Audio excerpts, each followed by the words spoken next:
Hello guys, welcome back again sa ating YouTube channel, no, The Action Man. Una sa lahat, may ganap shoutout po sa lahat ng mga kakamping at sa mga hindi man mga kakamping. Kung interesado ka sa bidyong ito, patapusin mo na hanggang dulo at huwag nyo nang kalimutan na i-like at i-share ang ating video para marama naman ang iilan sa ating mga kababayan na nagtutulog-tulugan sa katotohanan. So muli naman nagbabalik ang nag-iisa nyong host na si The Action Man para magbigay ng komentaryo at reaction sa mga mainit ng issue ng bayan.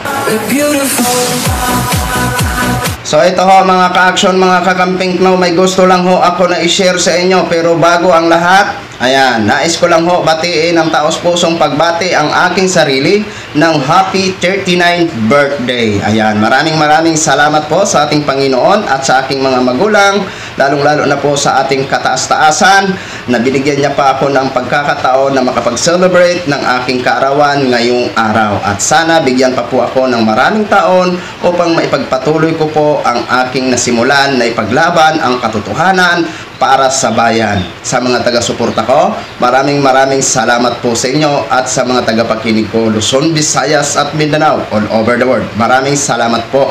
Yung mga birthday greetings nyo, mamayang 9 o'clock ng umaga dito sa Pilipinas, mapapanood nyo na po yun. Kaya maraming salamat po sa mga nag-send ng mga videos at sa mga nag-send ng pakik dyan. Maraming salamat po. Okay? So ito ho mga ka-action, mga kakamping, no, may gusto lang ho ako na i-share sa inyo regarding po ito sa kaso ni Kibuloy ho mga ka-action. Ang kakapal ng mga apog, mukhang maparehas naman ito sa kaso niya sa Amerika sa mga delay tactics ng kanyang mga abogado.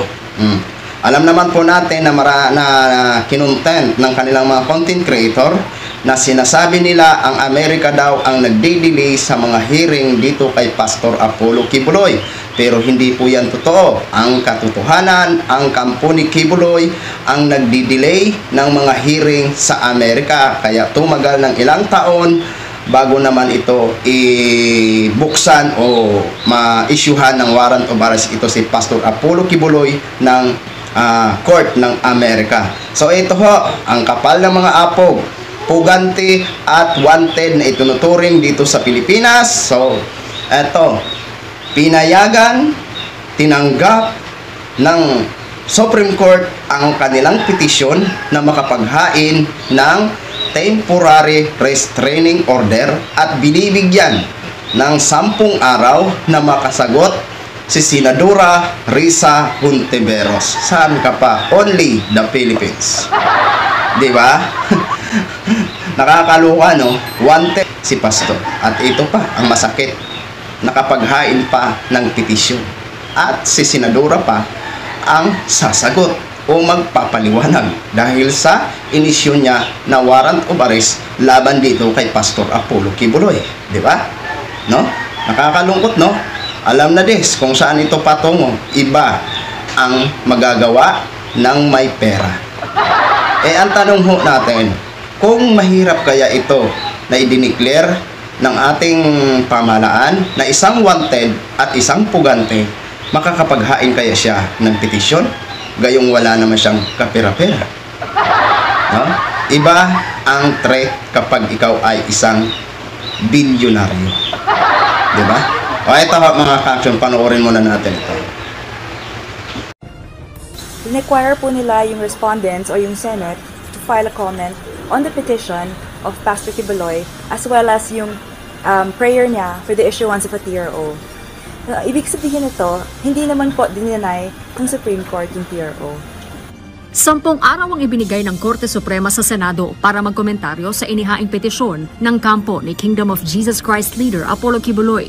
Humiling ng Temporary Restraining Order o TRO ang kampo ni Kibuloy sa Korte Suprema laban sa arrest order na inilabas ng Senado dahil sa patuloy nitong hindi pagsipot sa investigasyon ng Senado sa mga alegasyon ng pang-aabuso.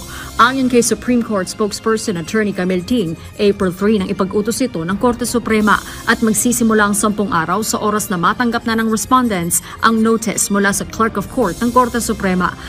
Ayon kay Senate Deputy Minority Leader Risa Hontiveros na nangunguna sa investigasyon sa Senado, handa siyang sagutin ang anumang utos ng Korte Suprema.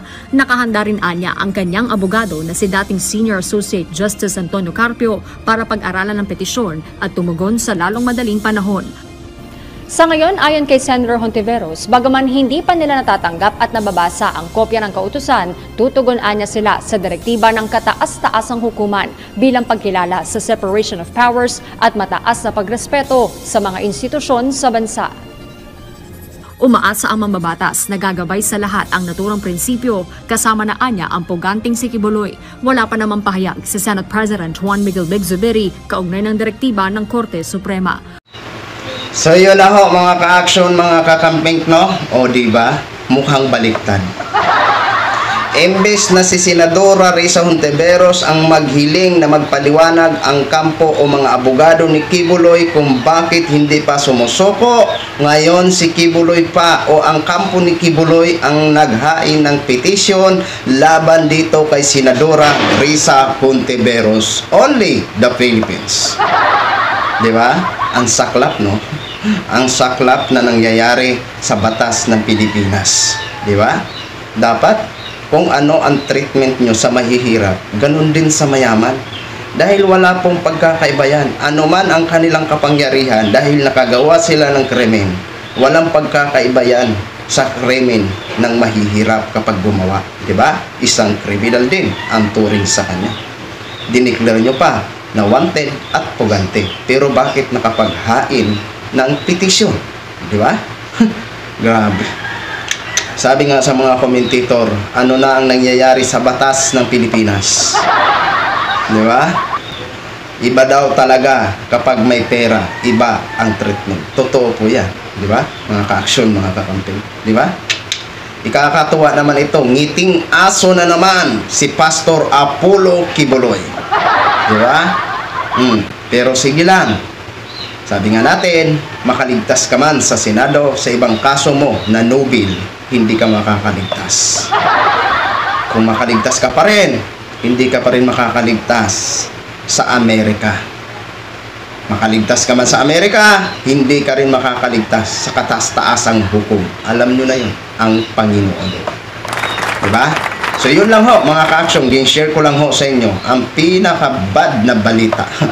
Diba? So maraming salamat po sa ating mga viewers, Luzon, Visayas at Mindanao all over the world. Ako po ang inyong lingkod, si The Action Man. Have a good day, everyone.